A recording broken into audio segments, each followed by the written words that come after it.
Hello guys, may nagtatanong sa atin kung lumilipad daw po ba ang mga classic oriental frills, modern or classic. Kaya kasi dalawang style yan, modern and classic. Ang sagot po is yes, lumilipad po ang mga classic oriental frills. Pero hindi sila tulad ng mga racing, mga homing pigeon na nakakapaglipad ng malayo or naitotoss ng malayo. Sila naman ay mga nakakailang ikot lang to siguro, tas bababanan. Mabilis kasi sila mapagod kasi hindi naman tulad ng homing pigeon na nakakondisyon yung katawan nila. Ito kasi medyo malalaki yung katawan. Maliliit, yes, pero hindi natin maasahan sa matagalang lipad.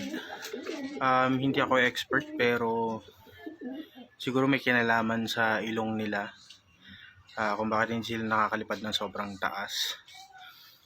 Kasi sumasalubong yan ng hangin sa taas. Hindi ko alam kung may kinalaman na baka nalulunod sa sobrang lakas ng hangin.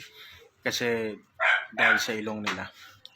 Pero to answer the question, yes, nakakalipad po sila. Pero hindi nga lang sobrang tagal. Bumababa din sila kaagad. Napapabatcher, yes. Pero wag naman ibato or ihagis ng malayo. Kasi for sure hindi na sila makakabalik.